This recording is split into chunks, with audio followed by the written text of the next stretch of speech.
ગોલમાલના આરોપ લાગ્યા હતા અને ત્યારબાદ એમાં ફરિયાદ પણ નોંધાઈ, કાર્યવાહી પણ કરવામાં આવી રહી છે, પણ એ પછી પણ વારંવાર વિવાદો ઉઠતા આવ્યા છે। આ ડાંગરમાં ગોલમાલ ખરીદીમાં થઈ હતી વર્ષ 2023માં, વર્ષ 2023ના ડિસેમ્બર મહિનામાં અને 2024ના ડિસેમ્બર મહિનામાં છેક ફરિયાદ નોંધવામાં આવી હતી અને હવે સરકારે એને સંજ્ઞાન પર લીધું છે। હિરેન મારી સાથે જોડાયા છે। હિરેન, 2023માં ખરીદીમાં ગોલમાલ થાય, એ પછી 24માં ફરિયાદ નોંધાય અને સરકાર એમ કે હજી તપાસ કમિટીનો રિપોર્ટ આવે પછી અમે કોઈ કાર્યવાહી કરીશું, તો આ ફાસ્ટ ટ્રેક પર દોડતું ગુજરાત કેવી રીતે કહી શકાય?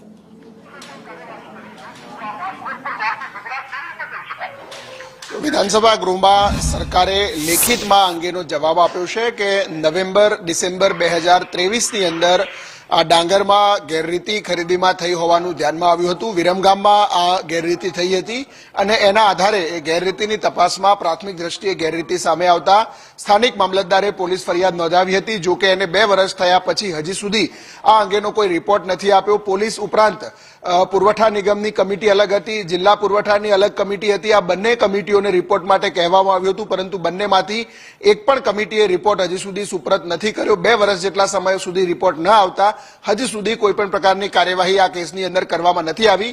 વિધાનસભા ગૃહમાં કોંગ્રેસના સભ્યોએ પૂછેલા સવાલમાં રાજ્ય સરકારે લેખિતમાં આ અંગે સ્વીકાર કર્યો છે।